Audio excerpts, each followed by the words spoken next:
એમાં જે મીઠાશ આવે એવી તો ક્યારે આવતી નથી. પ્રભુ આ શું ખેલ કરો છો? આ રીતે ખાઓ ઠીક છે. પ્રભુ કહે આને આના બાળક માટે બનાવી હતી, અને જોવા જાઓ તો દરેકનો પિતા હું છું અને દરેકનો બાળક હું છું. એના બાળકની આત્મામાં હું જ બિરાજું છું. એટલે કદાચ કોઈ લૌકિક સ્વજન માટે બનાવતું હોય છતાં એના આત્મા હું હોવાને કારણે દરેક વસ્તુ પર અધિકાર મારો સતત છે.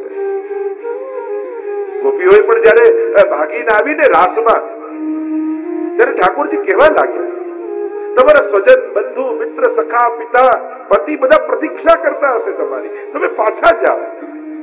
ત્યારે ગોપીઓ કહેવા લાગી તમે આ જે સ્વજનોના નામ ગણાવ્યા એ બધા સ્વજનો આ જન્મના છે. આ જન્મના પતિ, આ જન્મના પિતા, આ જન્મના પુત્ર, આ જન્મના સખા, આ જન્મના બંધુ, આ દેહ ધર્યો ત્યારથી છે. આ બધા શરીરના સગા છે, પણ આપ તો મારી આત્માના પતિ છો. કારણ કે જેમ જેમ શરીર બદલાય દરેક વખતે સ્વજનો બદલાઈ જાય, પણ દરેક જન્મમાં આત્મા તો એ જ રહે છે, અને દરેક જન્મમાં આત્માના પતિ તો કેવલ ને કેવલ આપ જ રહો છો. અને એટલા માટે અમારા સાચી સેવા એ આપની સેવા છે. આપ અમારા આત્માના પતિ છો. એમ રાસમાં પણ ચર્ચા આવી છે. અહીંયા પાછો ગઈ અને ઠાકોરજી પાછો ગુજરી પર કૃપા કરી એનો સ્વીકાર કર્યો. આપણે કેટલાય મોટી મોટા મનોરથ કરી, સામગ્રીઓ ધરીએ, કાનીઓ આપીએ, સજાવટ કરીએ, કોણ જાણે પ્રભુ આરોગ્ય ન આરોગ્ય.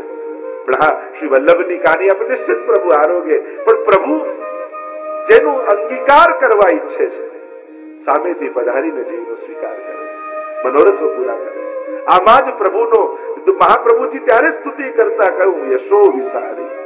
આમાં જ પ્રભુના યશનો વિસ્તાર છે. આગળ પ્રસંગ આવ્યો ખેમો ગુજરીનો. એકવાર પ્રભુ અને કુંભનદાસ બિરાજ્યા છે અને ખેમો ગુજરી માથામાં મટકી દહીંની લઈને ચાલી છે. ठाकुर जी कहने लगे कुंभन देखो वाली ना रही है, माथे में दही की मटकी है, प्रभु हमें तो क्षमा करो, आप तो आरोगी ने भागी जाओ छो ने हूँ भागी नहीं सकतो, मैंने हूँ पकड़ाई जाऊं छू. अरे सखा है मेरो तू, चल चल मेरे साथ में तुमको दही खवाऊं. अरे ये गोपीन को दही ऐसो मीठो हो, चल मेरे साथ. अरे प्रभु आज कौन सी लीला करोगे, तू देख तो जा. જ્યાં ખેમો ગુજરી ત્યાંથી નીકળી ઠાકોરજી એક પગ ઊંચો કરીને કૂદવા લાગ્યા. અરે મેરે પાँव में कांटा लग गयो, कोई निकाल दो. अरे मेरे पाँव में कांटा लग गयो, कोई निकाल दो. કુંભનદાસને ઝાડની પાછળ સંતાડી દીધા અને પ્રભુ એક પગ ઊંચો કરીને કૂદવા લાગ્યા. એટલામાં આ ખેમો ગુજરી જતી હતી, એને થયું આવું સુંદર બાળક, એના પગમાં કાંટો વાગી ગયો. અરે લાવ હું કાઢી દો. કહેવા લગી ખેમો ગુજરી, ला लाला लाला मैं तो को निकाल दूं कांटा. अरे बड़ो दुख है, जल्दी निकाल, मेरे पैर में बड़ो कांटो. माथाમાં મટકી અને પેલી ઝૂકી મટકી આમ પકડી રાખીને વળી નીચે બેસી અને પગમાંથી આમ કાંટો કાઢે પણ માથે દહીં, અને ઠાકોરજી ઉપરથી દહીંની મટકીમાંથી દહીં કાઢી કાઢીને આરોગવા લાગે. અને પેલી બિચારી કાંટો પોતે કે આટલા કોમળ ચરણને કાંટો ગયો ક્યાં, અને દહીં આરોગે આમ, અને એમાંથી બે ટીપા પડ્યા આની ગુજરી ઉપર. અને જ્યાં આની ઉપર પડ્યા ઉપર જોયું, અરે લાલા તું મેરો દહીં ગારો કરો, ચોરી કરે મેરે સાથ, મારા દહીંની ચોરી કરે. અરે તું ઓછી નથી, મારા પગ આટલા કોમળ, કાંટો કાઢવામાં કેટલી વાર લાગે, આટલી વાર લાગે. મારા ચરણોના સ્પર્શનો આનંદ લઈ રહી છે તું, નહીં તો કાંટો કાઢવામાં 1 સેકન્ડ લાગે ને તું આ કેટલી વારથી કાંટો ગોતું એમ કહીને મારા ચરણોના સ્પર્શ કરે છે. કપટ તો તું કરે છે. પેલીને ડરાવી અને બિચારી જતી રહી. કુંભનદાસ કે પ્રભુ આવા ખેલ કરો છો. એક તો દહીં આરોગી ગયા અને એને બિચારી ડરાવી દીધી, અને એને કહ્યું જો તારે હવે અહીંયાથી નીકળવું હશે દહીં વેચવા તો અમારો લાગો આપવો પડશે, રોજ તારે અમને દહીં આરોગાવવું પડશે તો જ તને અહીંયાથી જવા દઈશું, તારું બધું દહીં લઈ લઈશું. ગોપી કે ના, નિત્ય આપને આરોગાવીશ. મનોમન તો ગોપી કે અમારો આજ તો મનોરથ હોય છે. પ્રભુ અમે અહીંયાથી એમને નથી નીકળતા, અમને ખબર હોય છે કે આપ અહીંયા હોવ છો. અને આપ માંગશો, અમે ધરીએ અને આપ આરોગે, એમાં આપને આનંદ નથી આવતો, પણ આપ આપની આ લીલા કરી અને અમારું લઈ લો, એમાં આપને વધારે આનંદ આવે છે. એટલે પ્રભુ આવી લીલા આપ કરીને સ્વીકારો, એટલા માટે અમે આ ખેલ કરીએ છીએ, એટલા માટે અમે આવા નાટક કરીએ છીએ. પણ અમારું લક્ષ્ય તો એ હોય છે કે અમારી સામગ્રી પર આપનો અધિકાર છે. એટલે તો દાન લીલામાં ગોપીઓ પ્રસન્ન થાય છે. કંચન મોલ ભઈ આજ દધી કંચન મોલ ભઈ. જયારે ઠાકોરજી આરોગી લે ને ત્યારે ગોપીઓને થાય કે આજે અમારું દહીં તો અણમોલ બની ગયું, સોનાના ભાવે થઈ ગયું. કારણ કે જા દધી કો બ્રહ્માદિક ઈચ્છત સો ગ્વાલીન બાટ દઈ આજ દધી કંચન મોલ ભઈ. કે બ્રહ્માજી આદિ દેવતાઓ જેના માટે લાલાયિત રહે છે એ અધરામૃત દેવતાઓને નથી મળતું અને એ ગુવાળિયાઓને મળી જાય છે. પ્રભુ આજ તો આપની કૃપા છે. કાગ કે ભાગ કહા કહીએ, હરિ હાથ સો લે ગયો માખન રોટી. દેવતાઓ રહી ગયા અને બ્રજના કાગડાઓએ ફાવી ગયા છે. એવા દુગ્ધાદી છૌરી એને યશો વિસારી. આ રીતે પ્રભુ યશનો વિસ્તાર કરનારા છે. એકવાર ગોપાલદાસ ગ્વાલ એનું ચરિત્ર આવ્યું. અડિંગમાં રહેતા ગૌચારણ કરવા માટે નીકળ્યા છે અને શ્રીનાથજી બાબા અચાનક ગાયોની મધ્યમાં પ્રગટ થઈ ગયા. કહેવા લાગ્યા કે અરે તારી પાસે આવી સુંદર સુંદર ગાયો છે અને મને ગાયો બહુ પ્રિય છે અને ગાયનું દૂધ મને બહુ ભાવે છે, તું મને પાઈશ? અરે ચોક્કસ પાઈશ પ્રભુ. પાત્રમાં કાઢવા લાગ્યા. ઠાકોરજી કે એમ નહીં, હું નીચે સુઈ જાઉં ગાયની, મુખ ખુલ્લું રાખું પછી તું દો અને સીધું મારા મુખમાં જા. જેવી પ્રભુ આપની ઈચ્છા, નીચે પ્રભુ પોડી સુઈ ગયા અને મુખ ખુલ્લું રાખ્યું ને સીધી ગાય ધોઈ અને પ્રભુના મુખમાં દૂધનું પાન કરાવે. માનો ઉડુગણ અંબર હોપી. નિત્ય લીલામાં વર્ણન આવે ને, ઠાકોરજી ગાયનું દૂધ પાન કરતા એમની છીટ મુખ પર લાગે ગાયના દૂધની, છે આપ શ્યામ અને નાના નાના દૂધના બિંદુઓની છીટ લાગે, એમ લાગે કે રાત્રિના સમયે અનેક તારાઓ ચળકી ગયા હોય એવું પ્રભુનું મુખારવિંદ લાગે છે. એમ હરિરાયજી વર્ણિત કરે છે. એકવાર વ્રજમાં એક નવી વહુ પરણીને આવી. શ્રીનાથજીના ચરિત્રમાં અનેક બાલ લીલાઓના વર્ણન છે કે જેવી લીલા ભાગવતજીમાં વત્સાણ મુંચન ક્વચિત સમયે ક્રોશ સંજાત હાસ સ્તેયમ સ્વાદવત તદધિપય કલ્પિત स्तेय हो गई. जो बाल लीलाओं का वर्णन भागवत जी में कृष्ण चरित्र में आता है दशम स्कंद में, वैसी ही लीला हमारे श्रीनाथ जी बाबा ने भी ब्रज में की है.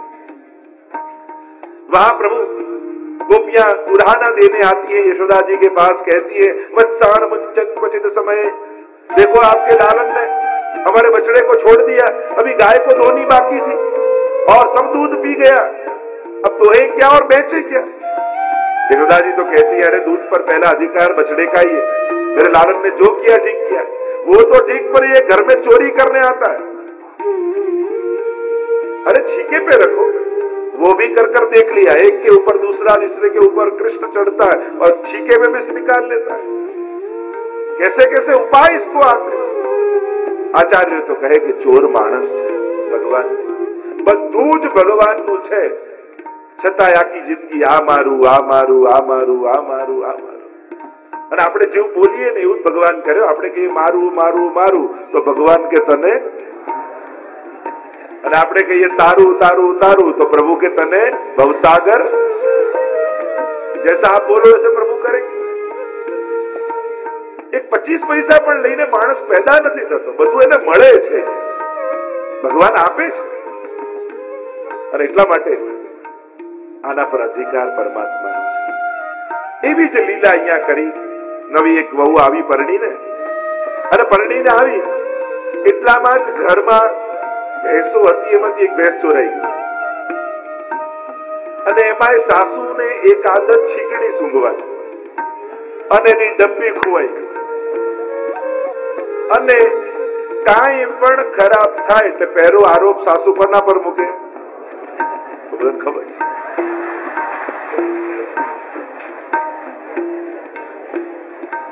થયું કે આના પગલા પડ્યા એટલે આ બધું થયું. અને પેલીને ચિંતા થાય કે હમણાં નવી નવી પરણીને આવી છું અને જો મારા માટે આવી છાપ ઘરમાં પડી જશે તો મને ક્યારે ઘરમાં માન નહીં મળે. शू करूं? हे पर्वत के देवता, हे श्रीनाथ जी बाबा, हे देव दमन, मेरी रक्षा करो। देखो ऐसो अब सुकन हो गयो और सब घर में कहवे लगे कि ये नई बहू आई यहाँ से भयो या के पैर ही ऐसे आते ही भैंस खो गई, चीजें खो गई, कहा करूं?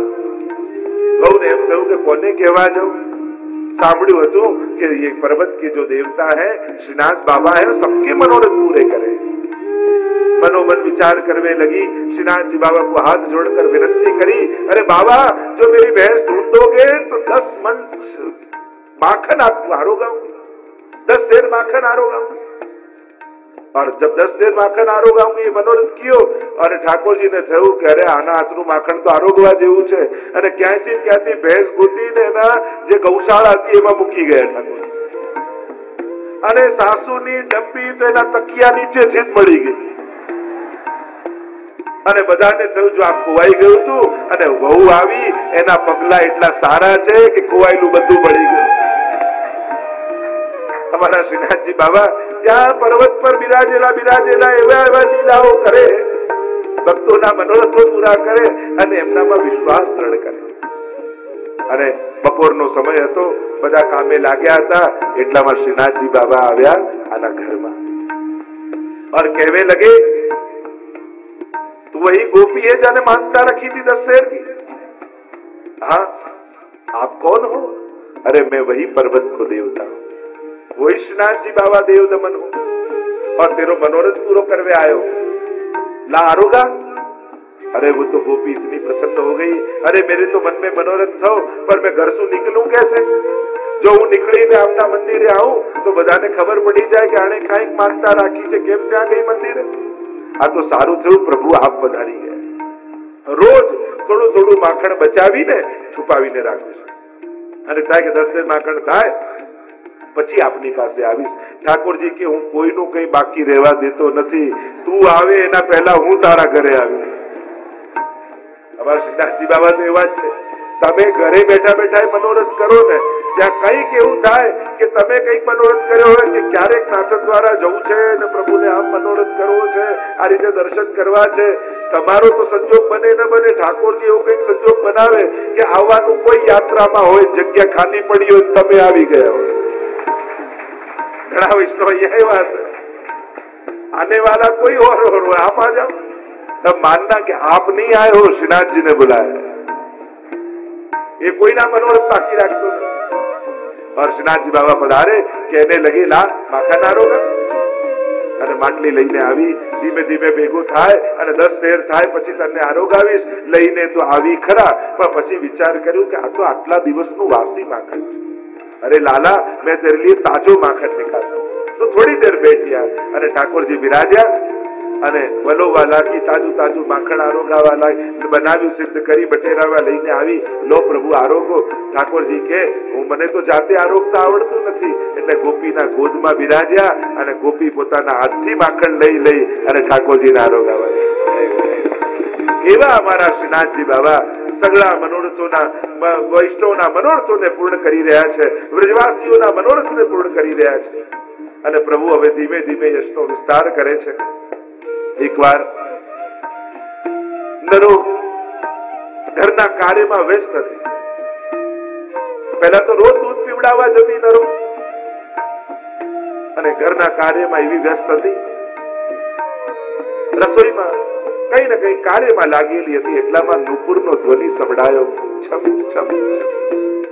પાછળ વળીને જોયું તો શ્રીનાથજી બાબા પધાર્યા। अरे नरो एक बात तो सो कहूं? हाँ क्या करो बाबा? बाबा कहवे लगे कि नरो मुकुट तेरे हाथ को दूध बड़ो भावे। कल है न मंदिर में कोई सोना की कटोरी पधरा गई।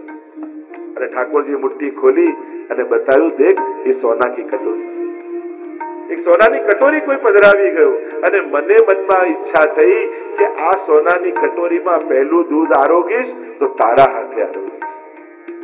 તું જયારે ઓંડીને સુંદર दूध इलायची आदि મેળવી અને જયારે दूध बनावे ने तो तारा हाथનું दूध મને બહુ ભાવે।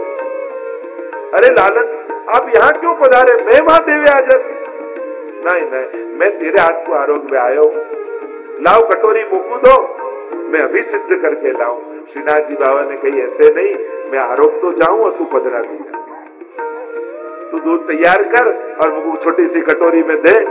એટલે જ આપણે ત્યાં ઠાકોરજીને વિવિધ પ્રકારના પાત્રો આવે છે અને સેવા કર્મનો એ પણ વિશેષતા છે કે બને તો સેવા કર્મના જે પાત્રો હોય એકદમથી બદલવાની, જેમાં ઠાકોરજીને ભોગ ધરતા હોય, કારણ કે ઠાકોરજીને એની આદત પડી ગઈ હોય છે।